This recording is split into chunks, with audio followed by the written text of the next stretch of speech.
আসসালামু আলাইকুম। গাইডলাইন একাডেমির অনলাইন ক্লাসে তোমাদের স্বাগতম। আজকে আমরা শর্ট টার্ম ফাইন্যান্সের পরবর্তী লেকচার নিয়ে হাজির। তাহলে আজকের লেকচারে আমরা জাস্ট কিছু প্রবলেম সলভ করব। তাহলে দেখা যাক problem number 1। Lily chemicals limited needs working capital of টাকা 5 লাখ। তাহলে লিলি কেমিক্যালসের ওয়ার্কিং ক্যাপিটাল দরকার 5 লক্ষ টাকা। There are 3 alternative methods of financing. Financing এর জন্য 3টি মেথড আছে, 3টি অল্টারনেটিভ আছে। Number 1, to forgo cash discount granted on the basis of 315 net 30. তাহলে এটা হচ্ছে trade credit. Number 2, to borrow from a bank at 14% interest rate per annum. The bank requires 25% compensating balance on loan amount. এটি হচ্ছে bank credit. Number 3, to issue commercial paper at 15%. The cost of issuing the commercial paper would be টাকা 6,000 in each 6-month period. তাহলে প্রতি 6 মাসে issuing cost কত? 6,000 টাকা। তাহলে এটি হচ্ছে commercial paper. Which method should the company choose and why? Company কোনটা পছন্দ করবে এবং কেন? তাহলে আমরা প্রশ্নটাকে একটু অ্যানালাইসিস করি। লিলি কেমিক্যালসের ওয়ার্কিং ক্যাপিটাল দরকার 5 লক্ষ টাকা এবং এটার জন্য 3টা অল্টারনেটিভ দেওয়া আছে। অল্টারনেটিভ 1-এ বলা হচ্ছে 315 নেট 30 শর্ত দেওয়া আছে, মানে অবভিয়াসলি ট্রেড ক্রেডিট। আর নাম্বার 2, ব্যাংক থেকে লোন নেবে। কত টাকা লোন নেবে সেটা কিন্তু এখানে বলা নাই, আমাদেরকে বুঝে নিতে হবে। তার মানে ওই 5 লক্ষ টাকায় কত পার্সেন্ট সুদে লোন নেবে? 14% সুদে লোন নেবে। আর এখানে কম্পেনসেটিং ব্যালেন্স কত পার্সেন্ট? 15%। আর কমার্শিয়াল পেপার ইস্যু করবে 15%-এ। তাহলে 15% ইন্টারেস্টে কমার্শিয়াল পেপার ইস্যু করবে নাকি ডিসকাউন্টে ইস্যু করবে সেটা প্রশ্নে সরাসরি বলা নাই। তাহলে আমরা যে কোনো একটা ধরে নিলাম। The cost of issuing the commercial paper would be 6,000 টাকা ইন ইচ 6-month পিরিয়ড। তাহলে ইস্যুইং কস্ট প্রতি 6 মাসে 6,000 টাকা। আমাদেরকে বলছে কোন মেথডটা কোম্পানি সিলেক্ট করবে বা চুজ করবে এবং কেন।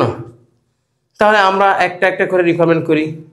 Requirement 1, 315 net 30, that means trade credit. তাহলে দেখা যাক cost of trade credit APR সমান D/100 minus D into 360/CP minus DP into 100। তাহলে 315 net 30। তাহলে এখানে 3 হচ্ছে D এর মান আর DP হচ্ছে কত? 15 আর CP হচ্ছে 30। তাহলে D এর মান বসিয়ে দিলাম, CP বসিয়ে দিলাম, DP বসিয়ে দিলাম। ক্যালকুলেশন করলে আনসার আসবে কত? 34.23%। তাহলে আমরা 2 নম্বর রিকমেন্ডের জন্য আমরা প্রশ্ন আবারও দেখব। To borrow from a bank at 14% interest rate per annum। 14% সুদে ব্যাংক থেকে লোন নেবে, 5 লক্ষ টাকা লোন নেবে। আর এখানে কম্পেনসেটিং ব্যালেন্স আছে কত পার্সেন্ট? 25%। তাহলে আমরা একটু সলিউশনে যাই। ব্যাংক ক্রেডিটের কস্ট নির্ণয়ের জন্য আমরা 3 ধরনের সূত্র শিখছিলাম। 1 বছরের জন্য 2টা সূত্র, 1 বছরের কম সময়ের জন্য একটা সূত্র, আর ইনস্টলমেন্ট বেসিসের জন্য একটা সূত্র। তাহলে এখানে সময়ের ক্ষেত্রে কিছুই বলা নাই, তাই আমরা ধরে নিব এটা 1 বছরের অঙ্ক। তাহলে ব্যাংক ক্রেডিটের ক্ষেত্রে 1 বছরের জন্য 2টি সূত্র, একটা হচ্ছে অ্যাডভান্স অথবা ডিসকাউন্ট বেসিস, আরটা হচ্ছে কালেক্ট অথবা at the end of period basis. তাহলে এখানে কিছুই বলা নাই, তার মানে বুঝে নিতে হবে এটা কালেক্ট বেসিস। তাহলে দেখিনি এখানে পি এর মান অর্থাৎ লোন অ্যামাউন্ট হচ্ছে কত? 5 লাখ টাকা। সুদের হার 14% ছিল, তাই আয় হচ্ছে 5 লাখ ইন্টু 14%। আর কম্পেনসেটিং ব্যালেন্স ছিল কত? 25%, দ্যাট মিনস 5 লাখ ইন্টু 25%। তাহলে এখন আমরা সূত্র দিব। We know cost of bank credit APR অথবা AR সমান I/P মাইনাস CB ইন্টু 100। তাহলে এখানে কোনো বেসিস না বলার কারণে আমরা কালেক্ট বেসিস দিচ্ছি, তার নিচে I বিয়োগ করে নেই। তাহলে P এর মান 5 লাখ টাকা, I এর মান বের করা আছে 70,000 আর CB কম্পেনসেটিং ব্যালেন্স 1,25,000। আমরা মানগুলো বসিয়ে দিলাম, অ্যান্সার কত? 18.67। 3 নম্বর রিকমেন্ডের জন্য আমরা প্রশ্নটাকে আরেকটু দেখব। To issue commercial paper at 15%। 15% commercial paper issue করবে, 15% সুদও হতে পারে, 15% বাড়টাও হতে পারে। The cost of issuing the commercial paper would be টাকা 6,000 ইন ইচ 6-month পিরিয়ড। প্রতি 6 মাসে ইস্যুইং কস্ট কত? 6,000 টাকা। তাহলে আমরা এটার সলিউশনটা দেখিনি যে কমার্শিয়াল পেপারের অঙ্ক। We know cost of commercial paper APR সমান FV minus NSB divided by NSB into 360 MP into 100। তাহলে এই রিকোয়ারমেন্টটা আমাদেরকে খুবই কেয়ারফুলি সলভ করতে হবে। তাহলে FV that means face value কত? ফেস ভ্যালু হচ্ছে 5 লাখ টাকা। এরপরে এনএসবি আছে, তার আগে আমাদেরকে এসবি বের করতে হবে। তাহলে এসবি কীভাবে বের করবো? এসবি হচ্ছে এফভি মাইনাস ইন্টারেস্ট অথবা ডিসকাউন্ট। তাহলে এখানে 15% কমার্শিয়াল পেপার ইস্যু করে, সেটা কি ইন্টারেস্ট নাকি ডিসকাউন্ট কিছু বলা ছিল না, তাই আমরা ইন্টারেস্ট অবলিক ডিসকাউন্ট দুইটা লিখে দিলাম। তাহলে ফেস ভ্যালু 5 লাখ আর 15% ইস্যু করে, দ্যাট মিনস 5 লাখ টাকার 15% সমান 4,25,000 টাকা চলে আসলো এসবি। এরপর এনএসবি, এনএসবি হচ্ছে কি এসবি মাইনাস আদার কস্ট। তাহলে এসবি কত? 4,25,000 টাকা লিখলাম। আদার কস্ট কত হবে? তাহলে আদার কস্টের ক্ষেত্রে এখানে বুঝতে হবে আমাদের অঙ্কটা কত দিনের। এখানে বলা ছিল ইস্যুইং কস্ট টাকা 6,000 ইন ই 6 মান্থ পিরিয়ড, প্রতি 6 মাসে ইস্যুইং কস্ট কত? 6,000 টাকা। তাহলে এই কমার্শিয়াল পেপারের অঙ্কে কিন্তু বলা নাই কমার্শিয়াল পেপারটা কতদিনের জন্য ইস্যু করবে। তাহলে কতদিনের জন্য ইস্যু করবে সেটা যেহেতু প্রশ্নেই বলা নাই, আমাদেরকে বুঝে নিতে হবে এটা 1 বছরের অঙ্ক। শর্ট টার্ম মানে আমরা বুঝি 1 বছর এবং তার কম সময়ের জন্য যে অর্থায়ন করা হয় তাকে স্বল্পমেয়াদী অর্থায়ন বলে। তাহলে কতদিনের জন্য ইস্যু করে সেটা যেহেতু বলা নাই, তাহলে আমাদেরকে বুঝে নিতে হবে 1 বছর। তাহলে এমপি হচ্ছে কত? 360 ডেজ। তাহলে এমপির উপর বেস করেই কিন্তু আমাদেরকে আদার কস্টটা বের করতে হচ্ছে। আমি তোমাদেরকে পড়াচ্ছি কিন্তু আদার কস্ট, কিন্তু চলে গেলাম এমপিতে, কারণ এমপি ছাড়া আদার কস্ট বের করা যাবে না, যেহেতু এখানে সময়ের কথা বলা নাই। তো সময়ের কথা বলা নাই মানে আমরা 1 বছর ধরে নিলাম। তাহলে এখানে ইস্যুইং কস্ট ছিল প্রতি 6 মাসে 6,000 টাকা। তাহলে প্রতি 6 মাসে যদি 6,000 টাকা হয়, 1 বছরের কথা হবে অবভিয়াসলি 12,000 টাকা। তাহলে এসবি থেকে আদার কস্ট বাদ দিলে আমরা পেয়ে যাচ্ছি এনএসবি 4,13,000। তাহলে এফবি পেয়ে গেলাম, এনএসবি পেয়ে গেলাম, এমপি পেয়ে গেলাম, মানগুলো বসিয়ে দিলাম। বসানোর পর অ্যান্সার আসবে কত? 21.07%। তাহলে আমাদেরকে বলা ছিল কোম্পানি কোনটা চুজ করবে এবং কেন করবে। যেহেতু এগুলো কস্ট, তাহলে কস্টের ক্ষেত্রে কোম্পানি সবসময় যেটা সর্বনিম্ন সেটাকে কি করবে? চুজ করবে। The company should accept bank credit, company bank ক্রেডিটকে অ্যাকসেপ্ট করবে because the cost of bank credit is the lowest, bank ক্রেডিটের কস্ট সর্বনিম্ন। ওকে, আমরা কিন্তু একটা প্রবলেম সলভ করে ফেললাম। এখন problem number 2, the credit terms for some alternatives are given below. তাহলে এখানে ক্রেডিট টার্মস দেওয়া আছে 3টা alternative X, Y and Z, এবং 3টা অল্টারনেটিভের জন্য 3টে শর্ত দেওয়া আছে। রিকোয়ারমেন্ট 1-এ বলা হচ্ছে determine the cost of forgoing cash discount for each alternative. প্রত্যেকটা অল্টারনেটিভের জন্য কি বের করতে বলছে? কস্ট বের করতে বলছে। আর 2 নম্বরে বলা হচ্ছে the firm has an another option to raise short term bank loan at the rate of 13% interest. তাহলে কোম্পানির জন্য আরও একটি অপশন আছে, সে চাইলে 13% সুদে ব্যাংক থেকে লোন নিতে পারে। Should the farm accept the cash discount offer or not. তাহলে 13% সুদে যদি ব্যাংক থেকে লোন নিতে পারে, তাহলে ক্যাশ ডিসকাউন্ট অফার যেগুলো আছে সেগুলো কোম্পানি অ্যাকসেপ্ট করবে নাকি না। 2 নম্বরে বলা হচ্ছে what will be the decision in 2। 2 নম্বর ডিসিশনের কি গর্ত? If accounts payable are stressed by 30 days, accounts payable যদি 30 দিন করে বাড়ানো হতো তাহলে 2 নম্বর ডিসিশনের কি করতে? অর্থাৎ এখানে আমাদেরকে 2 নম্বর ডিসিশনটা কবে দিতে হবে? 2 বার। রিকোয়ারমেন্ট 1-এর উপর বেস করে একবার ডিসিশন দিতে হবে, রিকোয়ারমেন্ট 3-এর উপর বেস করে একবার কি দিতে হবে? ডিসিশন দিতে হবে। অর্থাৎ রিকোয়ারমেন্ট 2-এর কাজটা 2 বার। তাহলে আমরা প্রশ্নটাকে ছোটখাটো করে অ্যানালাইসিস করি। এখানে 3টা অল্টারনেটিভ দেওয়া আছে, 3টা অল্টারনেটিভের জন্য 3টে শর্ত দেওয়া আছে। 1 নম্বর রিকোয়ারমেন্টে বলা হচ্ছে কি কস্ট। তাহলে কস্ট বের করতে বলছে মানে আমাদেরকে দেখতে হবে শর্ত যেহেতু আছে এটা অবশ্যই কি হবে? Cost of trade credit. তাহলে আমরা রিকোয়ারমেন্ট 1 সলভ করে ফেলি। Cost of trade credit AP এর সমান d/100 minus d into 360 by CP minus DP into 100। তাহলে এখানে 3টা অল্টারনেটিভ যেহেতু আছে আমরা সূত্রটা একবার লিখলেই হবে, alternative X, alternative Y and alternative Z. তাহলে 3টা অল্টারনেটিভের জন্য আলাদা করে ডি দেওয়া ছিল, সিপি দেওয়া ছিল, ডিপি দেওয়া ছিল। তাহলে আমরা যদি অল্টারনেটিভ এক্স হিসেব করি তাহলে ডি হচ্ছে কত? 2 আর ডিপি হচ্ছে 10, সিপি কত? 60। ক্যালকুলেশন করলে 14.69%। আর অল্টারনেটিভ ওয়াইতে ডি ছিল কত? 3, সিপি হচ্ছে 80, ডিপি হচ্ছে 15, ক্যালকুলেশন করলে 17.13%। আর অল্টারনেটিভ জেড এ ছিল হচ্ছে ডি এর মান 2, ডিপি 20, সিপি 70, ক্যালকুলেশন করলে কত আসবে? 14.69%। তো ডি, ডিপি, সিপি এগুলো তোমরা যদি প্রশ্নটাকে আরেকবার দেখো তাহলে তোমরা ইজিলি বুঝে ফেলতে পারবা। আর আমরা তো এই লেকচারে অর্থাৎ এই চ্যাপ্টারে অনেকবার কস্ট অফ ট্রেডকে নির্ণয় করছি। তো এখন 3টার কস্ট 3 রকম চলে আসতো, লিখে ফেললাম। এখন আমরা 2 নম্বর রিকোয়ারমেন্টে দেখবো, প্রশ্নে যাই। The firm has another option to raise short-term bank loan at the rate of 13% interest. Should the firm accept the cash discount offer or not? তাহলে কোম্পানির জন্য আরেকটি অপশন আছে, সে চাইলে 13% সুদে ব্যাংক থেকে লোন নিতে পারে। তাহলে 13% সুদে যদি সে ব্যাংক থেকে লোন নিতে পারে তাহলে তার ক্যাশ ডিসকাউন্ট অফারগুলো অ্যাকসেপ্ট করা উচিত নাকি না। তাহলে আমরা রিকোয়ারমেন্ট 2টা একটু দেখি। Cost of trade credit alternative X এ কত 14.69%, অল্টারনেটিভ ওয়াইতে 17.13%, আর অল্টারনেটিভ যেটা হচ্ছে 14.69%। তাহলে তিনটা অল্টারনেটিভের কস্ট আমরা লিখছি। এরপরে বলা ছিল ব্যাংক লোন যদি 13% হয়, তাহলে ব্যাংক লোন কত লিখছি 13% লিখছি। তাহলে ব্যাংক লোন যদি 13% হয় এই ক্যাশ ডিসকাউন্ট অফারগুলো অ্যাকসেপ্ট করা উচিত নাকি না। তাহলে কি লিখছি দেখো, the farm should not accept cash discount offer. তাহলে কোম্পানির অথবা ফার্মের ক্যাশ ডিসকাউন্ট অফারগুলো অ্যাকসেপ্ট করা উচিত না। কেন? Because this cost are greater than the cost of bank credit. তাহলে অল্টারনেটিভের কস্টগুলো ব্যাংক ক্রেডিটের কস্টের তুলনায় বেশি হওয়ার কারণে ক্যাশ ডিসকাউন্ট অফারগুলো অ্যাকসেপ্ট করবে না। 3 নম্বর রিকমেন্ডের জন্য আমরা প্রশ্ন আবার দেখব। What would be the decision to if account payable are stressed by 30 days? Account payable যদি 30 দিন করে বাড়ানো হতো 2 নম্বর ডিসিশনের কি করতো? তাহলে আমরা সলিউশনে যাচ্ছি। If account payable are stressed by 30 days, account payable যদি 30 দিন করে বাড়ানো হতো দেন ক্রেডিট টার্মস কত হবে? Alternative X Y Z. তাহলে 210 নেট কত ছিল 60, সেটার সাথে 30 দিন বাড়া দিলাম। 315 নেট 80, সেটার সাথে 30 দিন বাড়া দিলাম। 220 নেট 70, সেটার সাথে 30 দিন বাড়া দিলাম। তাহলে আমরা শুধু সিপিটা চেঞ্জ করছি, ডি এবং ডিপির কোনো পরিবর্তন হয় নাই, শুধুমাত্র সিপিটা পরিবর্তন হয়ে গেছে যেহেতু অ্যাকাউন্ট পেয়েবল 30 দিন করে বাড়ানো হতো।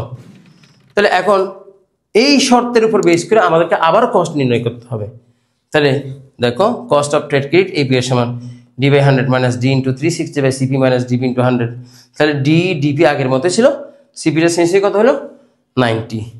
তাহলে অল্টারনেটিভ এক্সে আনসার কত আসছে 9.18%। এখন অল্টারনেটিভ ওয়াই দেখবো। অল্টারনেটিভ ওয়াইতে ডি ডিপি আগের মতোই ছিল, সিপিটা চেঞ্জ করে দিলাম। তাহলে অ্যান্সার কত 11.72%। আর অল্টারনেটিভ জেডে ডি ডিপি আগের মতোই, সিপি যেটা চেঞ্জ হয়েছে সেটা লিখে দিলাম। অ্যান্সার কত 9.18%। তাহলে আমাদের বলা ছিল, আমাদেরকে প্রশ্নে বলা ছিল 2 নম্বর ডিসিশন কি করতো অ্যাকাউন্ট পেয়েবল যদি 30 দিন করে বাড়ানো হতো।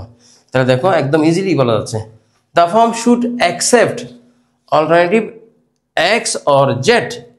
কারণ কোম্পানিতে যে কোনো একটা অ্যাকসেপ্ট করতে পারবে।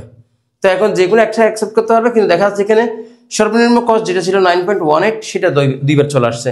তাই আমরা কি লিখছি the farm should accept alternative x or Z. Company চাইলে অল্টারনেটিভ এক্সও অ্যাকসেপ্ট করতে পারে অথবা অল্টারনেটিভ জেডও অ্যাকসেপ্ট করতে পারে, because both cost are the lowest. দুইটা কস্টেই সর্বনিম্ন। আশা করি তোমরা বুঝছো। আমরা আরো একটা প্রবলেম সলভ করব। Problem number 3, the credit terms for each of 3 suppliers are shown in the following table. এখানে সাপ্লায়ার্স দেওয়া আছে 3 জন, এক্স ওয়াই অ্যান্ড জেড, এবং তাদের জন্য ক্রেডিট টার্মস দেওয়া আছে, দ্যাট মিনস শর্ত দেওয়া আছে। আমরা জানি শর্ত থাকা মানেই ট্রেড ক্রেডিট। রিকমেন্ড 1 বলা হচ্ছে determine the approximate cost of giving up the cash discount from each supplier. তাহলে আমাদেরকে অ্যাপ্রক্সিমেট কস্ট নির্ণয় করতে বলছে 3 জন যে সাপ্লায়ার আছে তাদের জন্য। 2 নম্বরে বলা হচ্ছে assuming the firm needs short term financing. আমাদেরকে অনুমান করতে বলছে ফার্মের শর্ট টার্ম ফাইন্যান্সিং দরকার। Indicate whether it would be better to give up the cash discount or take the cash discount offer and borrow from a bank at 15% per annum. তাহলে ভালো করে বুঝতে হবে, আমাদেরকে বলা হচ্ছে ক্যাশ ডিসকাউন্ট অফারগুলো গিভ আপ করা ভালো হবে নাকি টেক করা ভালো হবে যদি ব্যাংক লোন 15% হয়। Evaluate each supplier separately using your findings in part 1। তাহলে পার্ট 1 যে আমরা আনসারগুলো পাবো সেগুলোর সাথে আমাদেরকে ইভ্যালুয়েট করতে হবে ব্যাংক ক্রেডিটকে, ব্যাংক লোনকে ইভ্যালুয়েট করতে হবে সেপারেটলি। সাপ্লায়ার সেপারেটলি আমাদেরকে কি করতে হবে, ইভ্যালুয়েট করতে হবে, মূল্যায়ন করতে হবে। Requirement 3, what impact if any would the fact that the firm could stress its account payable net period only by 20 days from supplier Z have on your answer in part 2 relative to the supplier। তাহলে একটু কঠিন হয়ে গেল মনে হচ্ছে।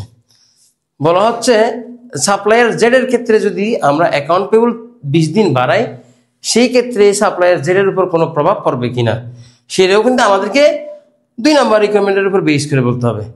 অর্থাৎ 1 নম্বর রিকোয়ারমেন্টের উপর base করে আমাদেরকে 2 নম্বর রিকোয়ারমেন্ট দিতে হবে, আবার 3 নম্বর রিকোয়ারমেন্টের উপর বেস করে আবার 2 নম্বর রিকোয়ারমেন্টে যেতে হবে। তাহলে ছোট করে বিশ্লেষণ করি।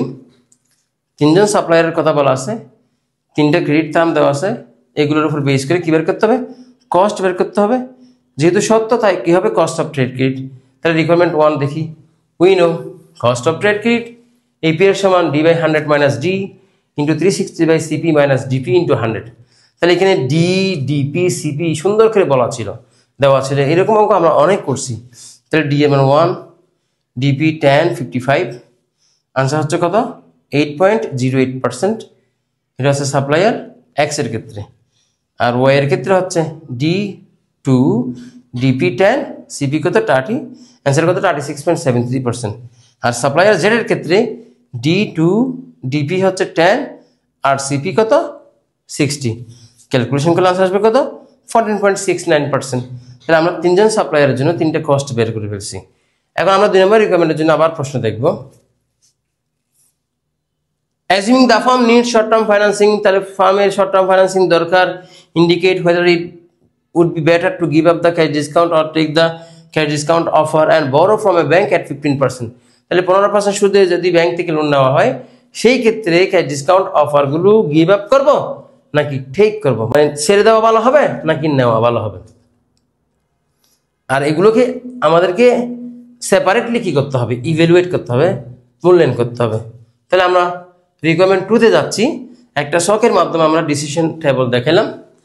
Requirement 2 decision table, supplier X, Y and Z. আমরা কস্ট অফ ট্রেড ক্রেডিট বের করছি 8.08%, 36.73%, 14.69%। আর এদের বিপরীতে আমাদেরকে ব্যাংক লোনটা লিখতে হবে। ব্যাংক লোন কত পার্সেন্ট? 15%, 15%, 15%। তাহলে এইভাবে করার কারণ হচ্ছে সেপারেটলি ইভ্যালুয়েট করতে হবে। তাহলে সাপ্লায়ার এক্স এ ট্রেড ক্রেডিটের কস্ট হচ্ছে 8.08% আর ব্যাংক লোন হচ্ছে কত? 15%।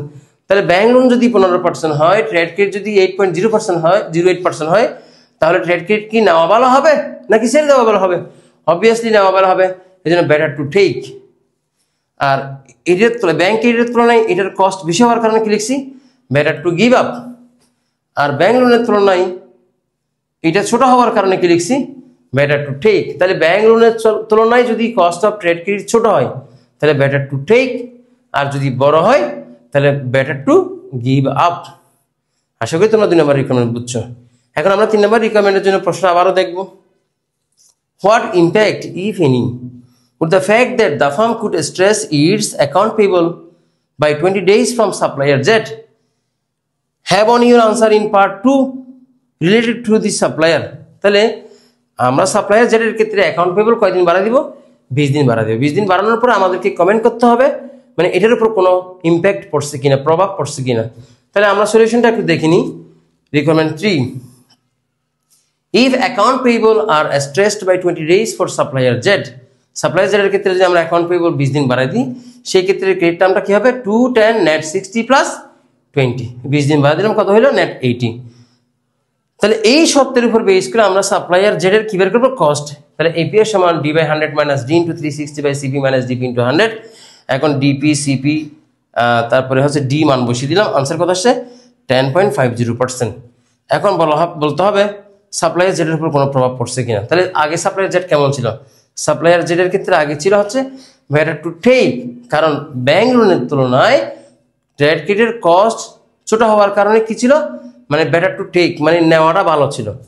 তাহলে এখন দেখি প্রভাব পড়ছে কিনা। এখানে 10.50%, দ্যাট মিনস এখনো কিন্তু 15%-এর তুলনায় কম, তার মানে এখনো নেওয়া ভালো, তার মানে কোনো প্রভাব পড়ে না। যদি মানটা বড় হয়ে যেত তখন কিন্তু আর নেওয়াটা উচিত ছিল না, ছেড়ে দেওয়াটা উচিত ছিল। এখন আমরা কি লিখছি দেখো, there is no impact on supplier Z, supplier উপর জেডের উপর কোনো প্রভাব পড়ে না, অর্থাৎ আগেও নেওয়া ভালো ছিল, এখনো নেওয়া ভালো। আশা করি তোমরা বুঝছো।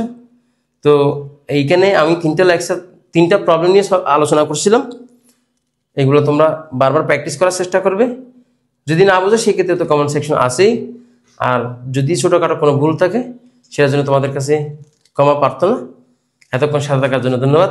আল্লাহ হাফেজ।